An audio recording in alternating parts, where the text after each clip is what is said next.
It was 7:40 in the morning when my phone started ringing on the porch. I was watering the ferns, watching the mist lift off the rooftops of South Park, when I saw Dylan's name flash across the screen. My son rarely called before a flight. He usually sent a quick text, something like, "Taking off, love you." This time, his voice came through the line, shaky and low, muffled by the noise of the cockpit. "Mom, something's wrong. Harper is on my flight. Seat 3C. I just saw her board." I froze, water spilling from the can onto my shoes. Harper? On his flight? She had texted me half an hour earlier saying she was cleaning the kitchen, apologizing for missing breakfast together. I heard her voice in my mind, calm and domestic, as if she were standing right there at home. "Dylan, maybe you saw someone who looks like her," I said, forcing a laugh that didn't sound like me. "No, Mom. I'm the captain. I see every passenger list before we push back. It's her. I'll call you when I land." The line clicked off. The hum of the neighborhood returned, too quiet, too normal for what I'd just heard. I stared at the wet concrete and tried to breathe. Maybe it was a mistake. Maybe another Harper Quinn existed, though I knew how unlikely that was. Inside, the clock ticked toward 7:45, and I turned on the TV. The morning news played softly, showing live footage of planes taxiing at Charlotte Douglas International. One of them was Dylan's Blue Ridge Air flight to JFK. The announcer mentioned that the boarding door had just closed. I sat down, phone in hand, staring at the text thread. Harper's last message had been sent at 7:12. The picture of her coffee mug on the kitchen counter looked ordinary enough. A white mug with the word "breathe" on it. But something about the lighting was off. The blinds behind the counter were open in the photo. When I glanced at the window now, the blinds were closed. My fingers trembled as I typed. "You're at home, right?" The typing bubbles appeared, then disappeared. After a full minute, her reply came. "Of course, just doing laundry. Why?" I didn't answer. Instead, I opened the flight tracker app Dylan had once shown me. I searched his flight number. My stomach dropped when the manifest appeared. Passenger 3C, Harper Quinn. Verified boarding. The little green dot of the aircraft began moving north. I set the phone down and pressed both hands to my face. A dull ache spread through my chest. Harper was supposed to be home. She had promised to stay close while Dylan was flying overnight routes. She had told him she was working from home this week. At 8:10, the port motion light flicked on. I thought it was a bird. Then the chime from my security camera sounded. Someone had passed by the front steps. I checked the feed. There she was, Harper, walking briskly across my porch, wearing her tan coat, looking down at her phone. The timestamp read 8:10. My heart stuttered. That couldn't be. The plane had left at 7:46. I watched the clip 3 times. Same image, same timestamp. The logical part of my mind tried to explain it away. Maybe it was an old recording that had reappeared on the cloud. Maybe the system glitched. But another part of me whispered what I didn't want to believe. I went to the window and looked out at her house next door.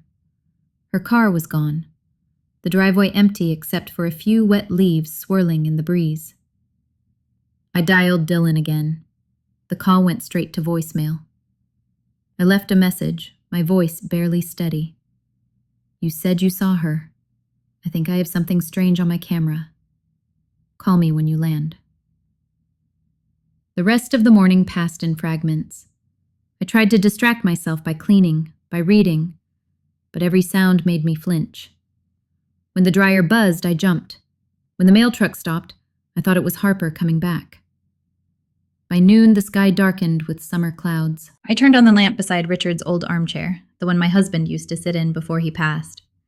I found myself speaking to the empty room. What would you do, Richard? You'd say, check the data, trust the evidence. You always believe the numbers tell the truth. I logged into the security app again, replayed the video in slow motion. The angle caught Harper's reflection in the glass door. Her lips moved as if she were whispering to herself. I raised the volume, but the only sound was the rustling of leaves. The more I watched, the less sense it made. If she was truly home, why would Dylan recognize her on the manifest? If she was truly on the plane, who was walking across my porch? At 1:05 p.m., a delivery van pulled up in front of Harper's house. The driver dropped a small brown package by the door. My curiosity got the better of me. I walked over, pretending to check the mail. The label read, Viridian Financial Group, New York. I remembered seeing that same name in one of Richard's old folders years ago. My hand hovered above the package, the paper still warm from the sun. I didn't touch it. I stepped back, suddenly aware that I might be watching something I wasn't meant to see. As I turned to leave, I noticed a neighbor across the street watching me. Mrs. Gray, always polite, waved with a hesitant smile. I waved back, pretending everything was normal, but my pulse raced. I could already imagine how the rumors would start if I asked the wrong questions. Back inside, I sat at the kitchen table and opened my notebook. I wrote down everything I knew. 7:12. Harper texted photo at home. 7:40. Dylan called from cockpit. 7:45. Boarding closed. 7:46. Flight departed CLT. 8:10. Camera recorded Harper on porch. 1:05. Package from Viridian delivered. I drew 2 lines under the word Viridian. Then I closed the notebook and stared at the clock. The minute hand moved with cruel precision, like the steady heartbeat of something I could not stop. By evening, the rain started. The house felt smaller, the air heavier. I tried to eat, but couldn't swallow. The sound of thunder reminded me of engines in the sky, of Dylan's voice echoing in my ear. Mom. She's on my flight. When the news reported that all flights to JFK had landed safely, I felt a flicker of relief. But it didn't last. Because if Harper had really been on that plane, she would be in New York now. And if she wasn't, then someone was lying to both of us. I sat in the dark for a long time, listening to the rain on the roof, waiting for the phone to ring again. It never did. The next morning, I tried to convince myself that sleep had exaggerated everything. Maybe Dylan had seen someone who looked like Harper. Maybe another woman with the same name had boarded his flight. It was easier to believe in coincidence than in deceit. I made coffee and opened the blinds, letting the sunlight fall across the counter. The mug Harper had given me last Christmas sat on the shelf, bright yellow with the words "Family First" printed in neat cursive. I wanted to believe she meant it when she gave it to me. I turned on my laptop and searched the Blue Ridge Air portal. Dylan had once shown me how to track his flights. The page refreshed slowly, the small loading circles spinning, as if reluctant to reveal what I already feared. When the list appeared, my breath caught. Passenger 3C, Harper Quinn.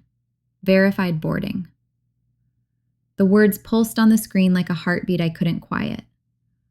I leaned closer, my pulse echoing in my ears. Verified meant checked in, scanned at the gate, seat confirmed. There was no room for doubt. My phone sat beside me, silent, dark. I pressed Harper's number, waited, listened to the long mechanical ring, then voicemail. I hung up and immediately called again.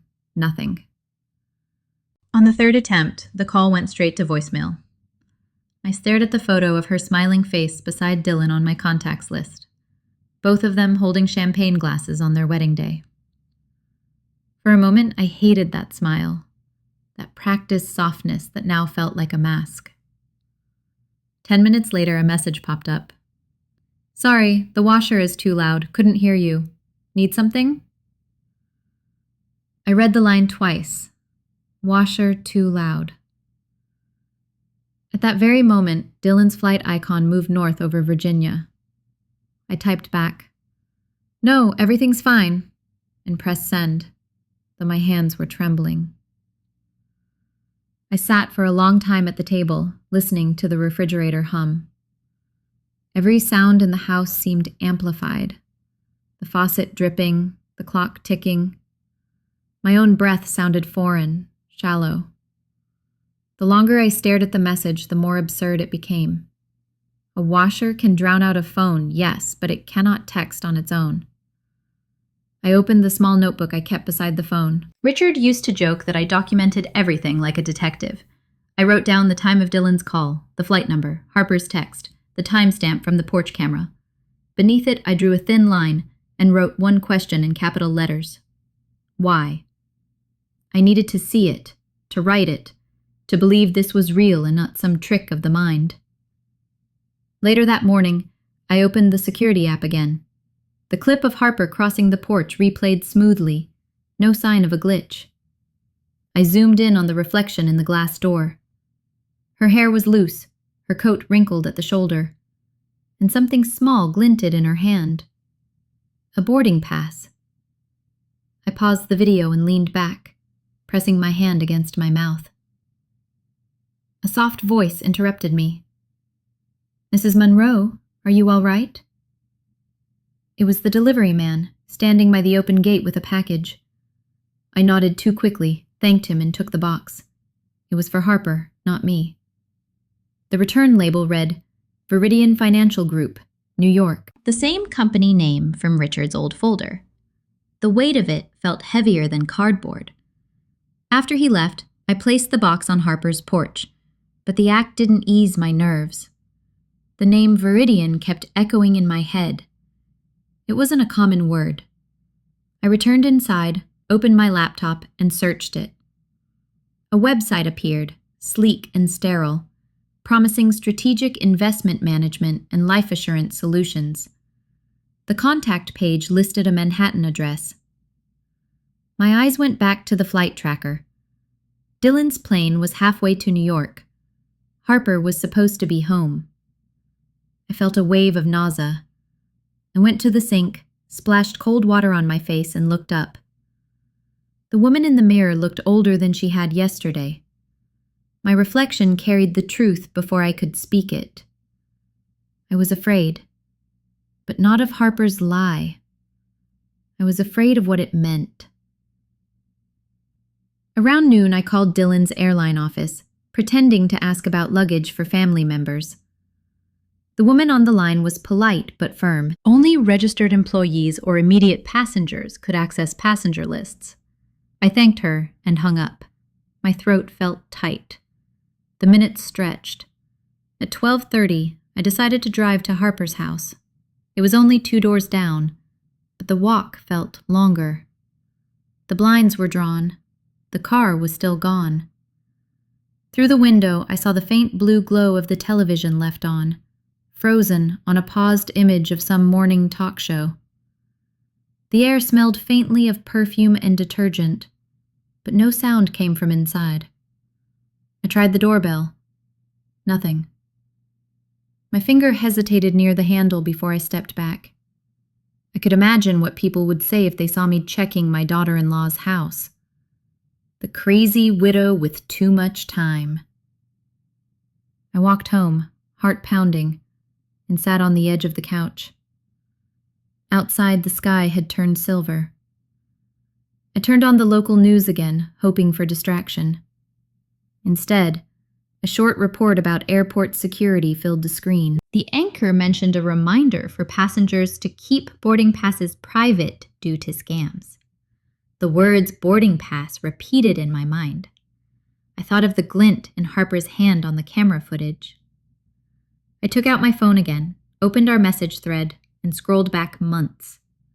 So many small lies hidden in everyday words. Work trip got canceled.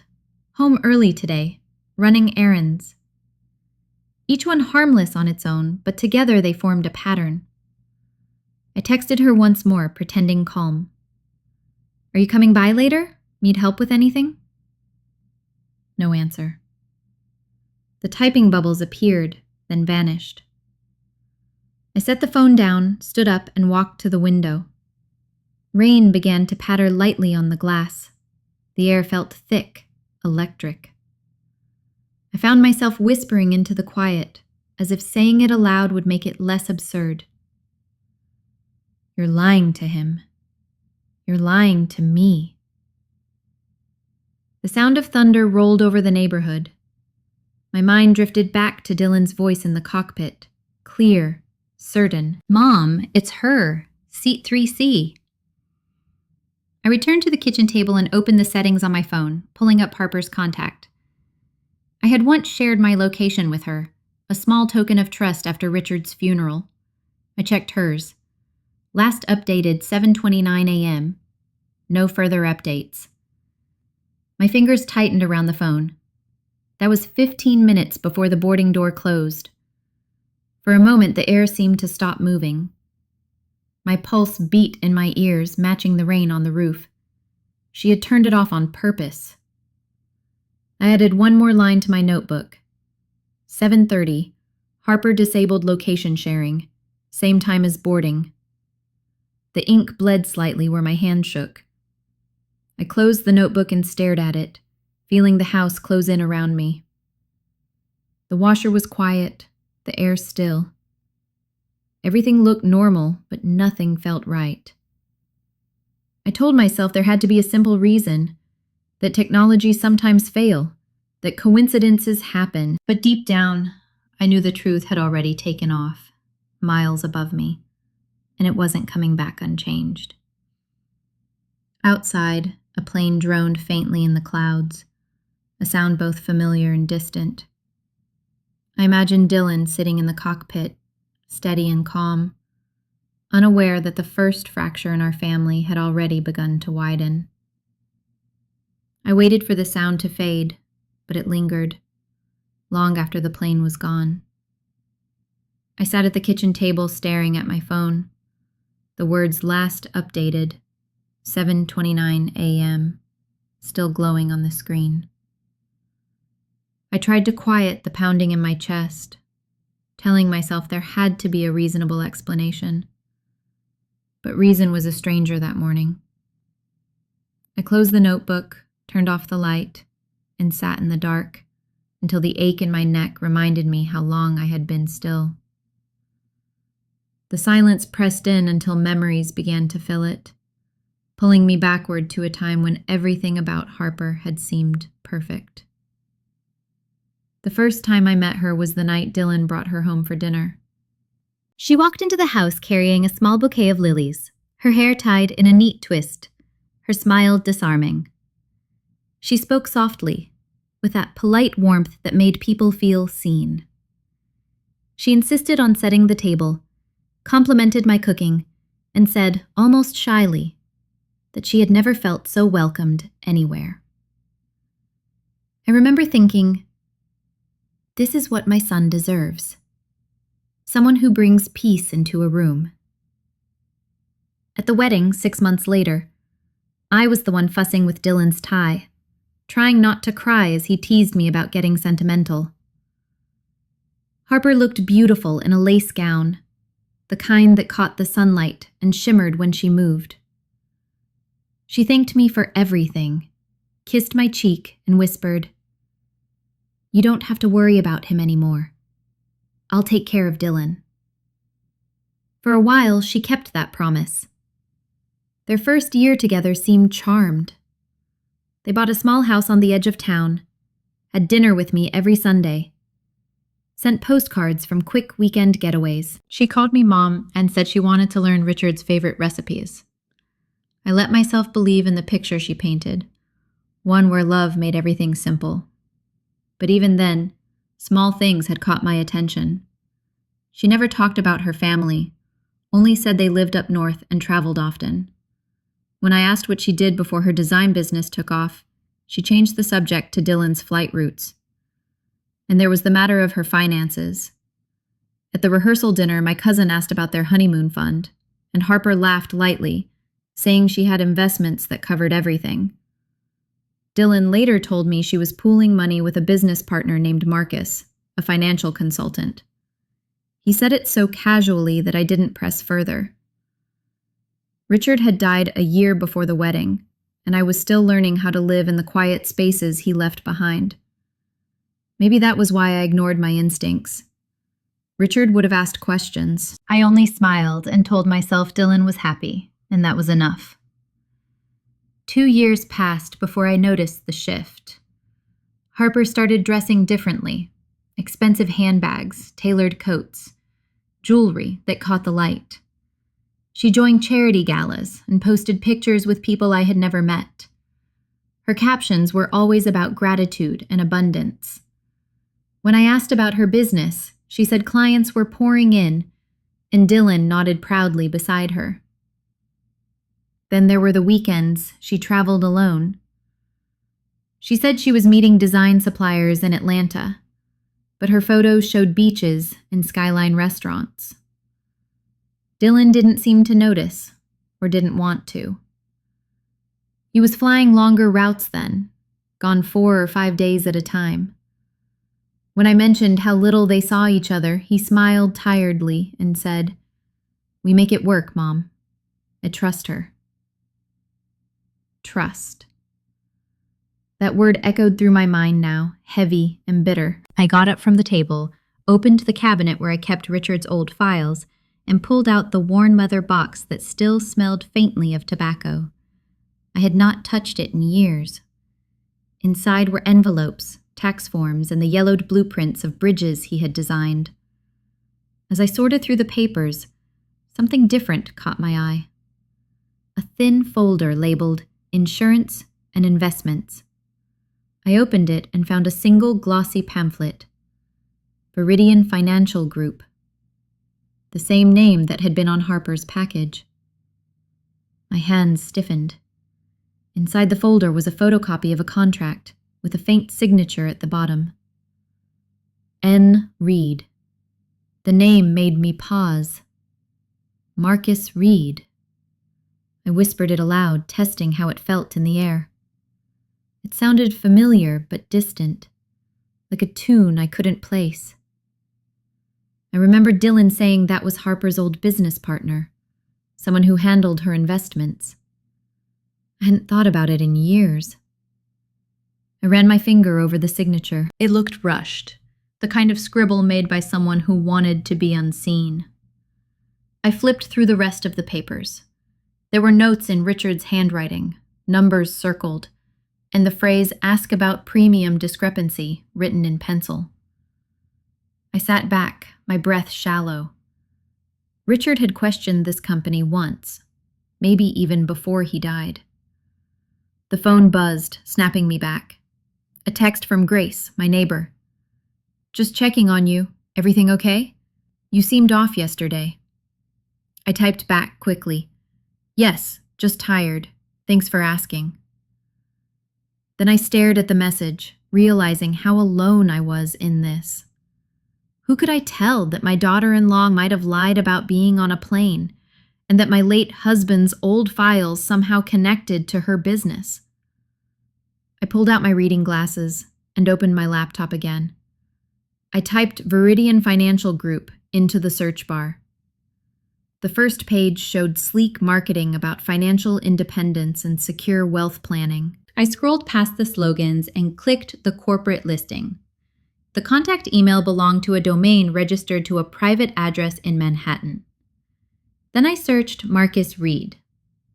Nothing official appeared except a few outdated posts on professional forums. The last one dated 3 years ago. I leaned back, staring at the ceiling. The hum of the refrigerator filled the silence. A storm was building outside. The light through the windows dimmed to a metallic gray. I thought of Dylan again, his calm voice in the cockpit, the certainty with which he said her name. He trusted data. He trusted checklists, protocols, proof. I trusted my gut, and my gut was twisting now. When the first thunder cracked, I closed the laptop and carried the folder to Richard's chair. His photo sat on the mantel, the one from our trip to the Grand Canyon, his arm around me, the sky behind us, endless and blue. I spoke softly to that picture, feeling foolish, but needing to fill the air. You always said truth has weight, heavier than any lie. I think I'm starting to feel it. The rain began, soft at first, then steadier, drumming against the windows. I looked down at the Viridian folder again, the logo shining faintly under the lamp. Somewhere between the pages of my husband's handwriting and the name of Harper's mysterious partner, a connection was forming, one that made my stomach tighten. I gathered everything and slid it into a new envelope. On the front, I wrote one word in large, shaky letters: proof. Then I placed it in the drawer beside the phone. The rain outside deepened into a steady rhythm. I turned off the lamp and sat in the dark, listening. The house creaked softly, settling under the weight of the storm. I thought about Harper's perfect smile, the way she looked at Dylan as if she adored him, the way she looked at me when he wasn't watching. All at once, I could see it clearly. The woman she wanted the world to believe she was, and the one I had just begun to see beneath the surface. I didn't know which one was real, but I was sure they couldn't both exist. When the thunder rolled again, I whispered to the empty room, "I'm going to find out who you really are, Harper." The wind answered through the cracks of the window, and I stayed there until the rain faded to silence. The rain eased overnight, leaving the streets washed clean and smelling of pine. By morning, the air felt heavier, as if the sky itself knew something was wrong. I sat by the window with coffee that had already gone cold, the folder with Richard's handwriting still on the table. The name Viridian stared back at me. I wanted to call Dylan, to tell him everything, but I could already imagine his tone, calm but tired, the same voice he used whenever I overthought. So I did what I had always done when I needed to talk without being judged. I called Grace. She arrived 20 minutes later, her umbrella dripping on the porch, her perfume sweet and familiar. Grace had been my neighbor for 20 years, the kind of friend who always brought pie instead of advice. But she knew when something was off. I told her about Dylan's call from the cockpit, about Harper's name on the manifest, about the package from Viridian. I didn't show her the folder, just described it, watching her eyes soften in that way people look at someone they worry about. "Evelyn, honey, flight systems mess up all the time," she said, setting her coffee down. "Could be a computer glitch, or someone with the same name. Harper seems like a good girl." I smiled weakly and nodded, though the words scraped at me. Good girl. I wanted to ask her what kind of good girl lies about where she is, but the question felt childish. Grace reached across the table, squeezed my hand, and said I should rest. "Maybe you've been carrying too much since Richard passed." These things get tangled in our heads. I didn't argue. Sometimes it's easier to let people believe you're fragile than to make them see what you see. When she left, the kitchen felt too quiet. I could hear the tick of the clock and the faint buzz of a plane overhead, the sound blending into a single long hum that followed me through the house. By afternoon, I decided to stop guessing. I grabbed my jacket and crossed the short stretch of lawn to Harper's house. The sky was still gray, the air sticky. I rang the bell twice before she opened the door, smiling as if nothing in the world could touch her. "Evelyn," she said, voice bright. "What a surprise." I forced a smile. I just wanted to talk for a minute. Of course, come in. The house smelled of lemon cleaner and something floral. It looked staged, too tidy, the kind of cleanliness that hides rather than welcomes. Harper wore jeans and a white blouse, her hair loose, makeup perfect. She poured tea without asking what I wanted, and the clink of the spoon against porcelain sounded rehearsed. I heard from Dylan this morning, I said, watching her face. She tilted her head. Oh? How is he? He said something strange, that he saw you on his flight to New York. For a second, the air changed. Her smile didn't falter, but her eyes did something small. A flicker I might have missed if I weren't looking for it. Then she laughed softly. Oh dear, he must be exhausted. You know how those schedules are. Poor thing probably mixed me up with someone else. I didn't respond. She leaned forward, touching my arm lightly. Mom, you worry too much. You always have. The word mom came out too smooth, practiced. I stared at her hand on my arm until she drew it back. I saw your name on the manifest, I said quietly. Her expression froze for half a second before softening again. Oh, Evelyn, technology gets things wrong all the time. I'm sure it was just a glitch. Maybe a test record. You shouldn't lose sleep over it. She stood and walked around the table to pour more tea, her back turned to me. The sound of the liquid filling the cup was steady, unbothered. Then she said, her voice light, You've been alone too much lately. You need to take care of yourself. At this age, little things start playing tricks on us. I felt the words hit, gentle as they were. At this age, tricks on us. I stared at the steam rising from the cup. She returned to her chair, smiling again, the kind of smile meant to end a conversation. I don't think I imagined the video, I said finally. She tilted her head. Video? The one from my door camera. It caught you passing by at 8:10 that morning. Her smile flickered again. Then she laughed, short and soft. Maybe it was another day. You said yourself the times get mixed up sometimes. I didn't remember saying that. I stood slowly. I should go. She came around the table and hugged me lightly, her hands resting on my shoulders. Her voice dropped to a whisper near my ear. You really should rest more, Evelyn. The mind plays strange tricks when it's tired. I stepped back, trying to keep my voice steady. Tell Dylan I stopped by. Of course. Drive safe, okay? Outside, the air felt heavier. I could still feel the pressure of her fingers on my shoulders. I walked back toward my house, my shoes sinking slightly into the damp grass. Halfway there, I stopped and looked back. Through the living room window, I could see Harper still standing by the table, watching me leave. When our eyes met, she smiled again and closed the curtain. Inside my own house, I shut the door and leaned against it. The echo of her words clung to me like smoke. You need to rest. You're tired. Maybe you're confused. I wanted to shake them off, but they had already started weaving into the edges of my mind. I poured myself another cup of coffee, just to hear the sound of something normal. The clock on the wall ticked loudly. I sat at the table and looked at the small security camera mounted near the front window. Richard had installed it years ago after a string of neighborhood break-ins. I had never paid much attention to it until now.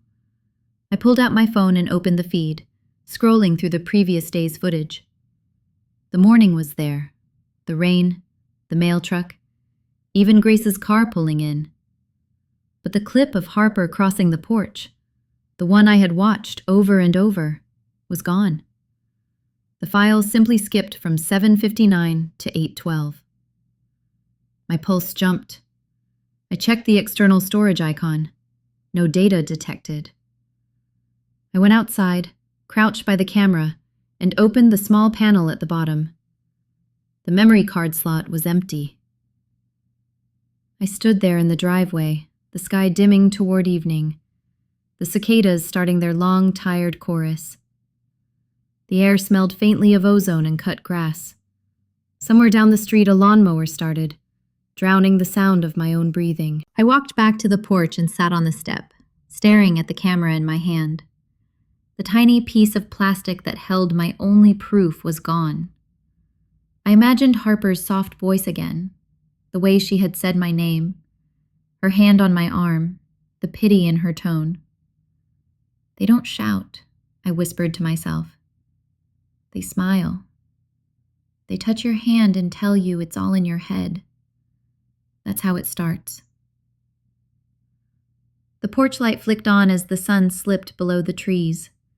I stayed there until the air turned cool and the first stars appeared, the house behind me silent except for the faint hum of the refrigerator.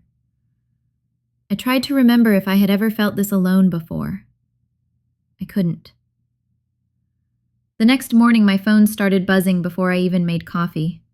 A message from Grace blinked on the screen. You should know people are talking. I stared at it, heart sinking.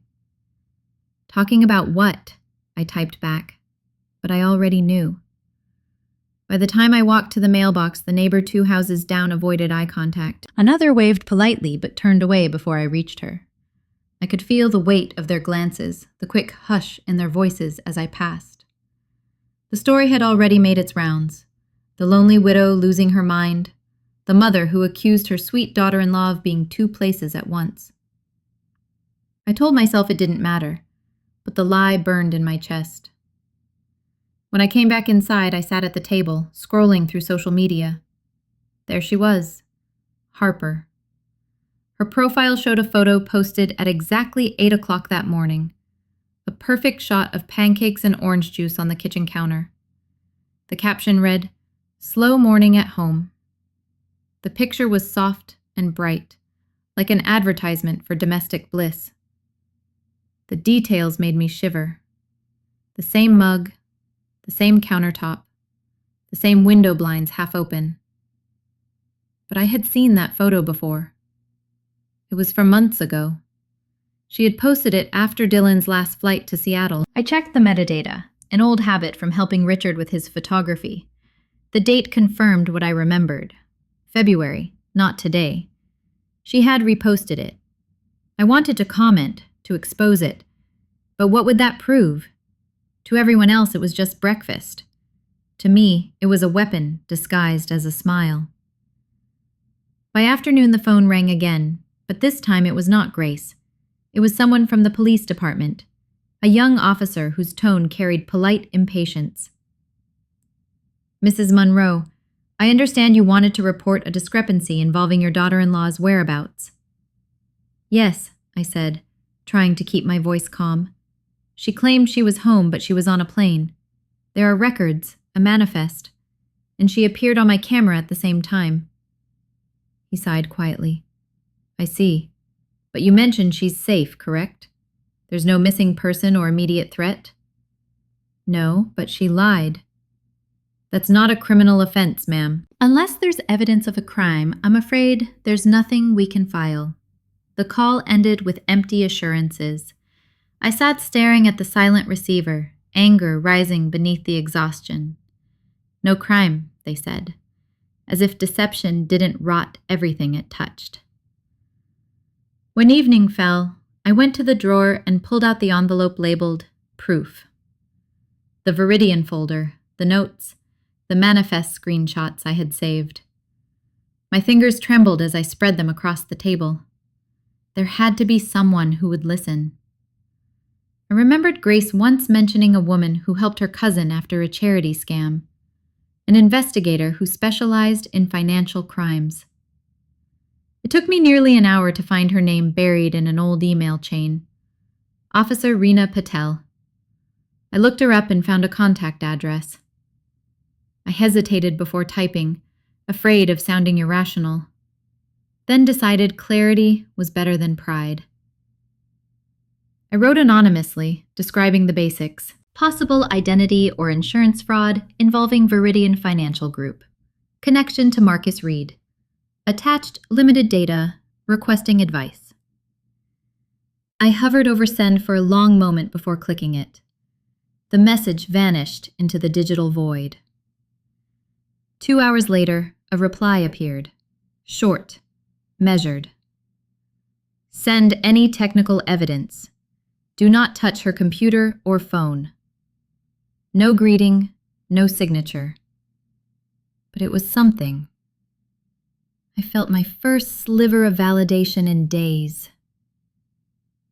I spent the next hours digging through everything I could find, printing out screenshots, writing timelines.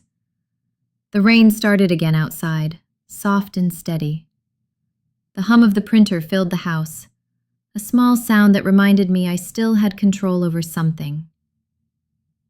Around 10 that night, someone knocked softly on the back door. I froze, heart pounding. The porch light cast a dim circle across the yard. Through the glass, I saw Grace's familiar outline, her raincoat hood pulled tight. When I opened the door, she stepped in quickly, shutting it behind her. Her face looked pale, uneasy. Evelyn, I shouldn't even be here, but I think you should see this before it's gone. She handed me a flash drive wrapped in a tissue. My grandson helped me pull it from our security system before it got overwritten. It shows something from yesterday morning. I stared at her, unsure what to say. Grace, you didn't have to get involved. She shook her head. I didn't want to, but I saw her car that morning leaving early. I thought maybe I imagined it until I checked the camera. My fingers fumbled as I plugged the drive into the laptop. The video opened on a grainy image of Grace's driveway. The timestamp read 6:50 a.m. Harper's silver SUV appeared turning out of her garage, headlights slicing through the fog. In the frame, she stepped briefly into view, locking the door behind her, dragging a small black suitcase. She looked calm, focused, her hair tied back. I pressed pause. The image froze on her face. There was no doubt. That's the same morning Dylan's flight took off, I whispered. Grace nodded. I figured. Evelyn, what's going on with her? I didn't know how to answer. I just kept watching the video on loop until Grace touched my arm. Be careful, she said quietly. People don't like being watched. After she left, I sat alone in the glow of the laptop, replaying the footage over and over. The hum of the refrigerator seemed louder, the shadows longer. She had left the house at 6:50. Boarding started at 7:20. The timeline fit perfectly, too perfectly. She had lied, covered it with an old photo, erased my footage, and smiled while doing it. I opened the email draft to Officer Patel again and attached the video file. Subject line, evidence attached. The cursor blinked at the end of my message like a pulse, waiting. I hesitated, thinking of Dylan, his faith in his wife, his belief that love could withstand suspicion. I thought of Richard, always saying, truth doesn't need permission to exist. Then I hit send. The message disappeared, leaving only silence behind. I sat there in the dim light, listening to the steady patter of rain on the windows, feeling the walls close in. Outside, somewhere in the distance, a plane cut through the clouds. I imagined Dylan in the cockpit, unaware that everything waiting below him was already unraveling. I stayed at the table long after the screen went dark, the flash drive still in my hand, its metal edges cold against my skin.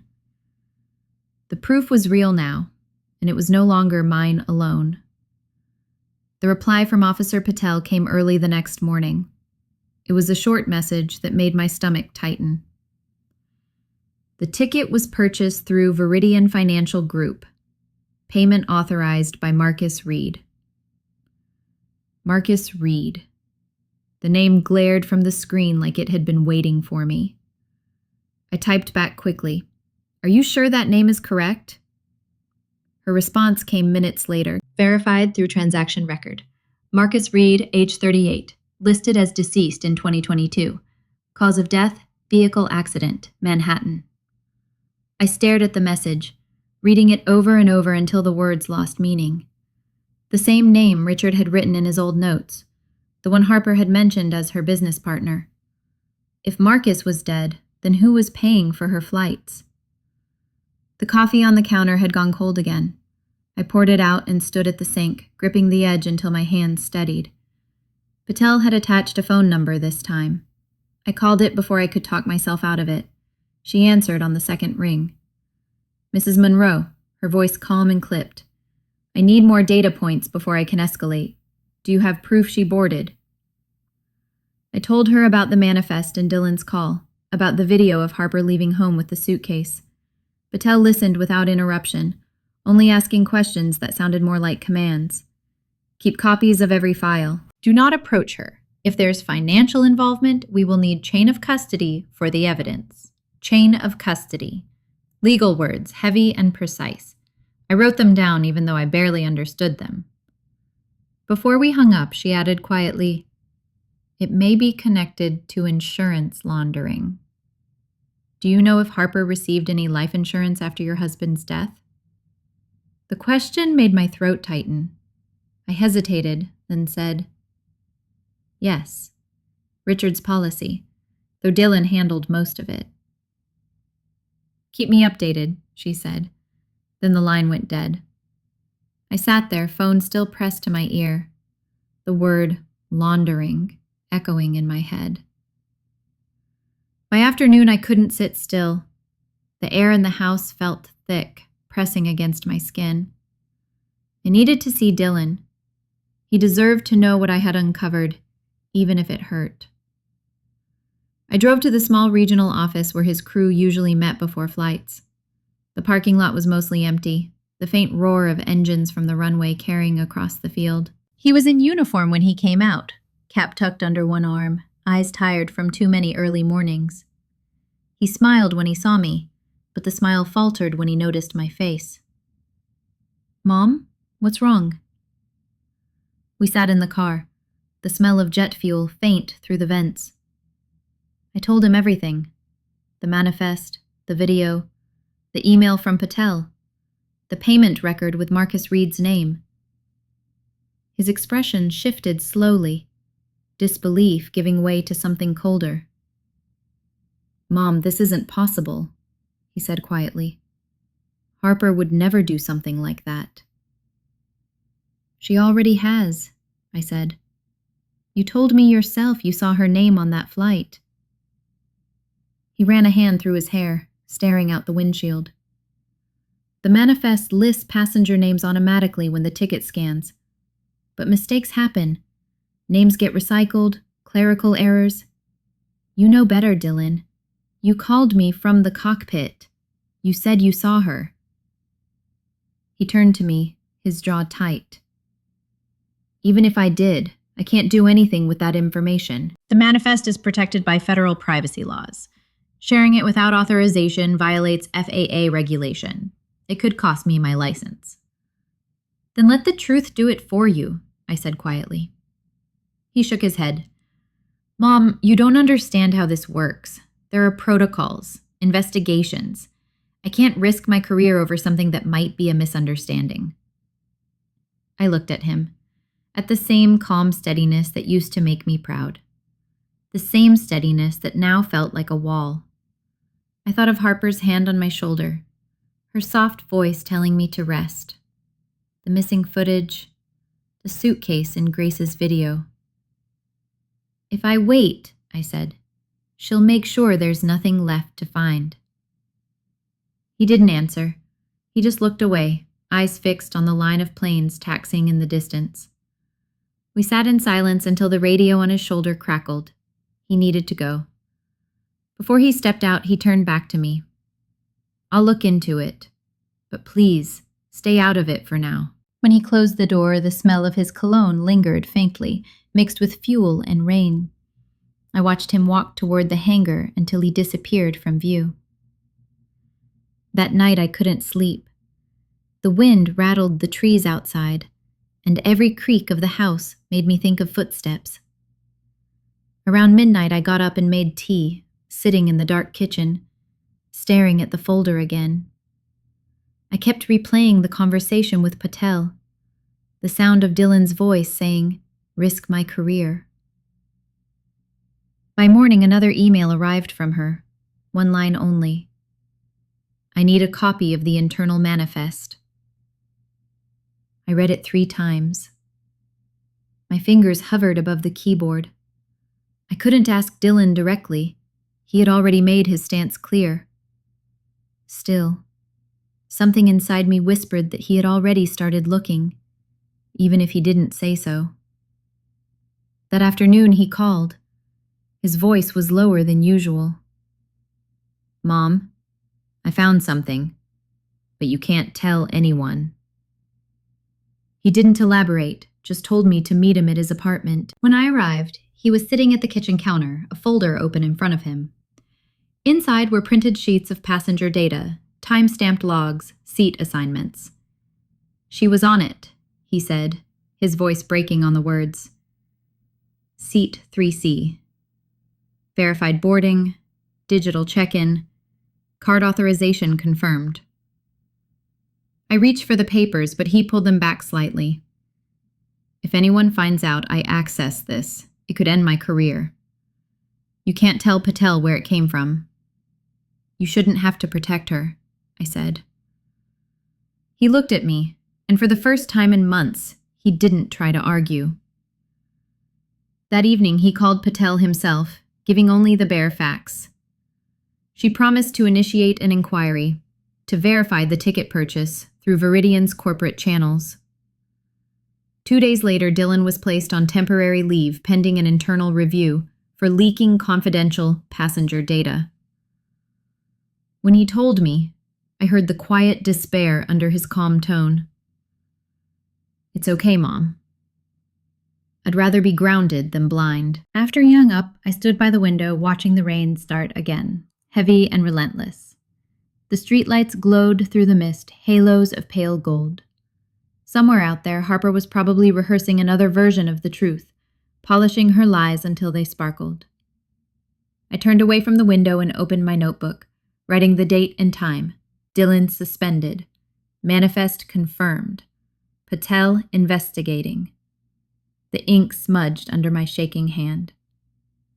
Outside, thunder rolled over the hills, and I realized the storm that had started with a single phone call was nowhere near ending.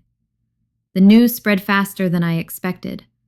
By morning, Dylan's face was on every local broadcast, his name tied to words like violation and suspension. The airline released a statement about an internal breach of passenger data, citing safety protocols and privacy standards. They didn't mention him directly, but everyone knew. Neighbors who once waved now turned their backs when I walked to the mailbox. At the grocery store, conversations stopped when I entered the aisle. Someone whispered that I had pushed my son too far, that I had filled his head with nonsense until he risked everything. I pretended not to hear, but each word landed sharp as glass. Harper played her part beautifully. She posted a photo of Dylan's empty side of the bed, the caption soft and mournful. She even gave an interview to a local outlet, her voice trembling just enough to sound sincere. "My husband has been manipulated," she said. "His mother is grieving and confused. I just want my family back." I watched it on the television in my living room, the volume low, my hands trembling around a cup of tea. She cried at the end, one perfect tear rolling down her cheek. Anyone watching would have believed her. The phone rang constantly, friends offering condolences, others pretending to check on me while fishing for gossip. I stopped answering.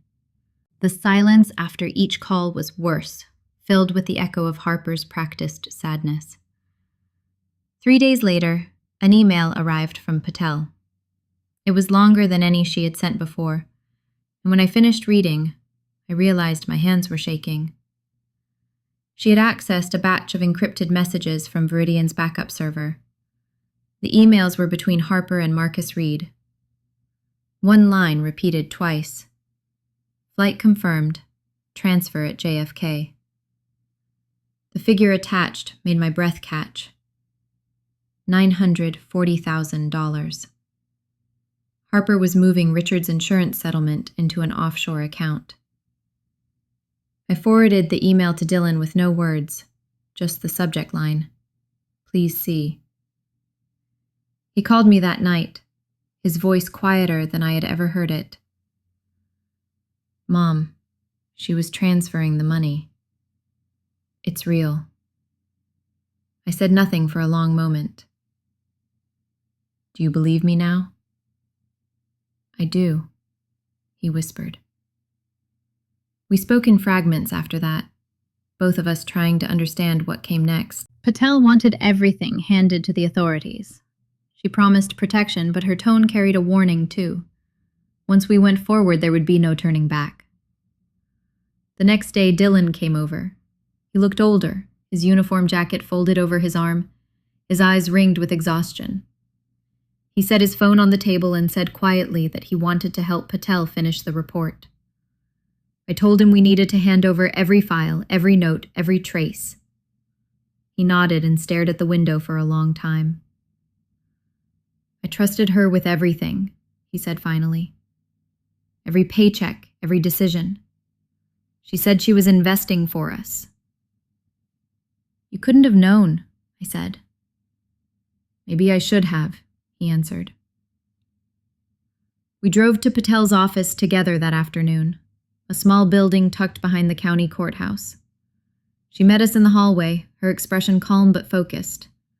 She took the folder from my hands and said she would forward it to the federal team managing Viridian's audit. "There are deeper layers to this," she said, "and you may both be contacted for statements." Dylan thanked her, his voice steady. When we walked out into the late afternoon sun, he exhaled heavily, like someone surfacing after being underwater too long. For the first time in weeks, I thought maybe the truth was beginning to rise. But peace never lasts long when lies have roots. That night, around midnight, someone knocked on my door. The sound was light, rhythmic, almost polite. I froze, heart pounding, and turned off the lamp. The porch light illuminated a shape through the curtain. It was Harper. She was standing perfectly still, her face pale in the glow. I opened the door a few inches, my hand gripping the frame. "What are you doing here?" Her expression didn't change. "I just wanted to talk," she said, her voice smooth. "You've been busy."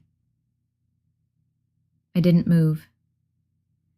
"You should leave, Harper." She smiled faintly. "You think you've won something, don't you?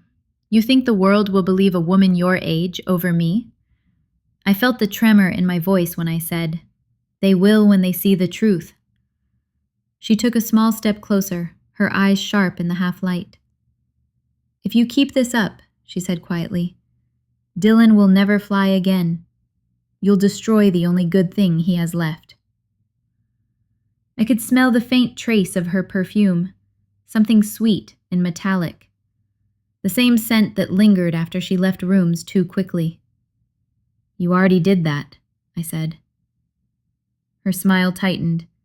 Then she leaned in closer, whispering so softly that I could barely hear her. "Be careful what you dig up, Evelyn. Sometimes the ground gives way beneath you." She stepped back, her heels clicking against the porch floorboards, and walked to her car without another word. The taillights vanished down the dark street. I stood there until the cold air bit at my skin, then locked the door and leaned against it, my knees weak. The house was silent, except for the faint ticking of the clock. I went to the kitchen, poured a glass of water, and tried to steady my breathing. For a long time, I sat at the table, staring at the folder Patel had taken copies of, the empty space where it had been. I thought of Harper's voice, her warning, her calm certainty. I wondered how many lies she had told to build a life that was already cracking apart. Outside, the wind picked up, carrying the faint hum of a plane far above. I closed my eyes and imagined Dylan at the controls, hands steady, even after everything. I hoped he could still find comfort in the sky, a place where gravity could not reach. When I opened my eyes, the porch light was still on, flickering softly. I turned it off and went upstairs, feeling the weight of the night pressing behind me. I knew this was not over. Lies had momentum, and the truth was still climbing through the turbulence. I barely slept after she left. Her voice kept circling in my head like a storm, that quiet threat racked in politeness. By sunrise, I was still sitting in the kitchen, a blanket around my shoulders, watching the light crawl across the floor. The air smelled faintly of her perfume, clinging to the porch as if the night had not quite finished. At 8, my phone buzzed. Patel's name flashed across the screen. I hesitated, then answered. "She got my message first," she said. The federal team had moved faster than expected. Viridian's financial records were under review, and the transactions I had flagged were being traced through multiple accounts. She paused, her voice sharper now. "Evelyn, the man listed as Marcus Reed appears to be alive. We have an active lead in New York." Alive. The words sank through me like ice. I wanted to ask how that was possible, but Patel was already outlining the next steps. She said Harper's communications were being monitored under a financial crimes warrant. If she made any move, they would intercept it. "Keep your doors locked and do not engage with her again," she warned. After the call ended, I stood for a long time staring at the phone in my hand. The sunlight felt different now, colder. The world was tilting in ways that defied sense. Richard's handwriting, Marcus's signature, Harper's lies. They were threads of the same fabric, and it was finally unraveling. That afternoon, Patel sent another message. They had coordinated with the FBI and the FAA. The agencies were working together, investigating the fraudulent insurance transfers connected to Viridian. Dylan's name was cleared of suspicion. His suspension would remain until the internal review concluded, but no charges would be filed. Relief came, but it was thin and temporary. I called Dylan to tell him. He answered on the first ring, his voice hoarse. "Mom, what did they find?" "Marcus is alive," I said. "And Harper is still in contact with him." He didn't speak for a long moment. When he finally did, his voice cracked. "So it's true. All of it." I heard him exhale slowly, a sound that seemed to carry months of disbelief finally giving way to acceptance. "I'm coming over," he said. When he arrived, he looked like he hadn't slept either. He poured coffee, stood at the window, and stared at Harper's house across the street. Her car was gone. The blinds were closed. "She's running," he said quietly. "Maybe not fast enough," I said. Later that evening, Patel called again. Her voice carried the low hum of urgency. "We have eyes on her. She's booked a flight out of JFK, destination Toronto. She'll be intercepted before departure." I wanted to ask how she knew, but I didn't need to. Patel always sounded like someone who already had the answer before asking the question. I spent that night waiting, every sound outside amplified. Around 11, a car door slammed in the distance. I jumped. When I finally managed to lie down, the phone vibrated against the nightstand. A new message. Patel again. "Harper Quinn in custody. Arrested at JFK attempting to board international flight. Evidence recovered from her personal device linking to Viridian accounts. Marcus Reed located, detained in Manhattan. Charges pending federal review." I read it twice before my eyes blurred. I set the phone down and covered my mouth with my hands. There was no joy, no satisfaction.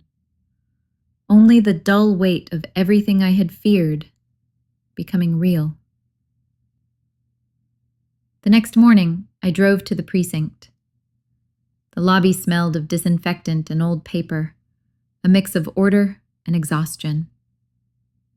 Patel met me near the desk, her dark hair pulled back, a stack of folders under her arm. She looked different in daylight, younger but tired, like someone who carried too many stories that were never hers to tell. She handed me a folder, thinner than I expected. "You should have this," she said. "It's an official copy of the internal manifest your son accessed. The same one that started all of this." I took it carefully, as if it might crumble. The pages were stamped and dated, the print faint where it had been photocopied. At the top, in neat black letters, was the name that had haunted me for weeks. Passenger 3C, Harper Quinn. Verified boarding. Patel watched me for a moment, her tone softening. "The FAA has closed its inquiry into Dylan's conduct. He's been cleared of wrongdoing. The FBI will handle the criminal proceedings.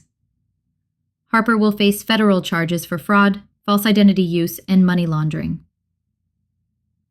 I nodded, though the words barely reached me. "What about Marcus?"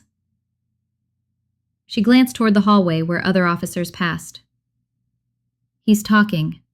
He'll trade information for a lighter sentence. Most of what he's saying confirms your suspicions. Viridian was a shell. Harper's insurance funds were funneled through it under his alias." The folder in my hands felt heavier by the second. Before she left, Patel said quietly, "Sometimes justice doesn't arrive on time, but it arrives." When she walked away, I opened the folder again. My reflection shimmered faintly on the glossy surface of the page, layered over Harper's name. For a moment, the image looked like two women standing in the same place, one who believed in truth and one who tried to bury it. I drove home in silence.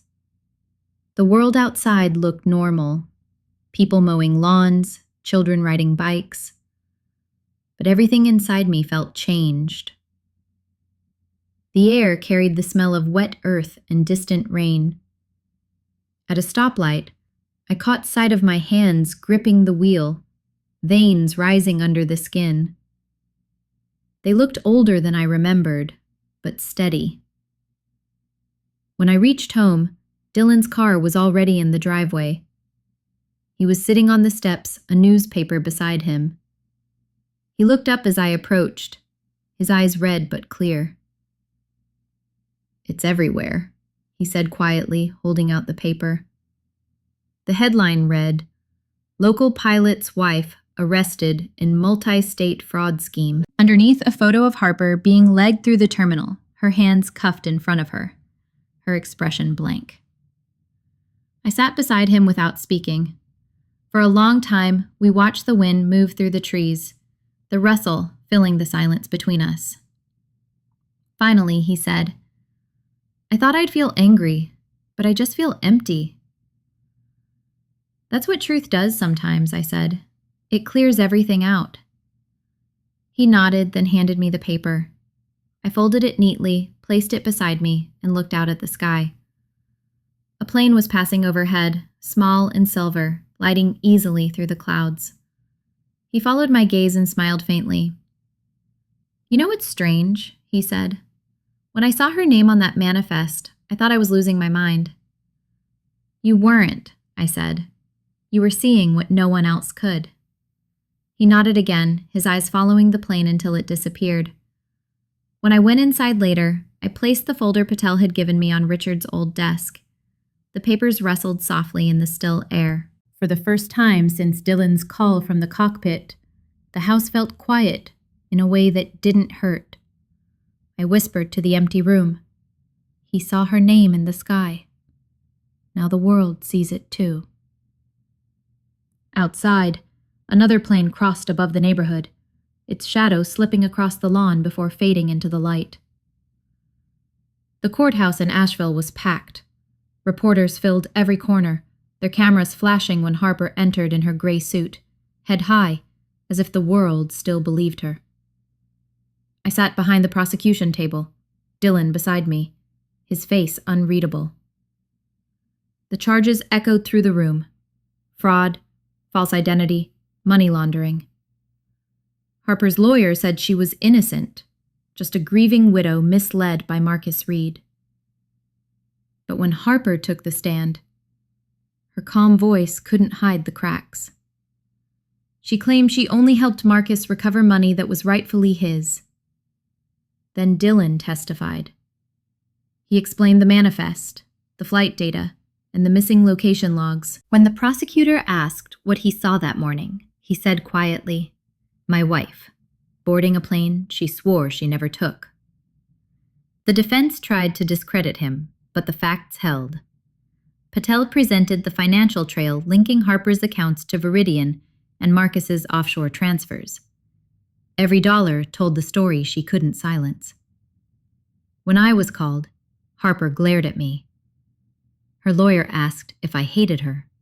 I said no, but I hate what lies do to a family. Finally, Harper broke. "You can't prove I lied," she shouted. I looked straight at her.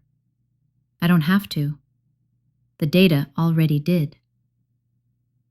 The jury deliberated less than an hour. Guilty on all counts. 18 years in federal prison. Marcus would face trial next. Outside, the cold wind swept across the courthouse steps. Patel met me there and said quietly, "If you hadn't trusted your instinct, this truth might still be circling in the air." I looked at Dylan. He was watching the sky, calm for the first time in months. "Justice doesn't always roar," I said. "Sometimes it just lands." The air on Bainbridge Island carried the kind of stillness that only comes after long storms. The sea was calm, the horizon a thin silver line. Dylan and I sat on a wooden bench overlooking the water, the sound of waves breaking softly below us. Far above, a plane climbed into the sky, its trail fading into the autumn clouds. He leaned back, his hands in his jacket pockets, eyes following the aircraft until it disappeared. For a long time, neither of us spoke. The quiet felt different now, not heavy or uncertain, just peaceful. Harper's trial had ended months ago. She was serving her sentence at a federal facility near Spokane. Veridian Financial Group had been dissolved, its records sealed under federal order. The papers said the investigation exposed a network of fraudulent accounts stretching across 3 states. But to me, it was simpler than that. It was a web of lies built on grief and greed, and we had finally cut through it. I turned to Dylan. "You ever think about flying again?" He smiled faintly. "Every day. But I think I needed this time on the ground. Reminds me that not everything worth saving is up there." The wind picked up, brushing my hair across my face. I thought of Richard, of the years we spent believing honesty could hold a family together. I wondered what he would have thought of all this. How his steady engineer's mind would have traced every number until it pointed to the truth. When the reporters called after the verdict, I told them I had nothing more to add. But one journalist, a young woman from Seattle, sent me a draft before it was printed. The headline read, "Retired teacher and pilot, son, expose $940,000 insurance fraud through flight data." Underneath was a photograph of Dylan and me outside the courthouse, both of us caught mid-step. Not smiling, not proud, just relieved. The article went viral for a few days, then faded like everything else in the news. But what stayed was the idea that maybe other people needed to be reminded that truth leaves a trail, even when someone tries to erase it. That was how the Manifest Fund began. I used Richard's remaining savings and a small grant Patel helped me secure.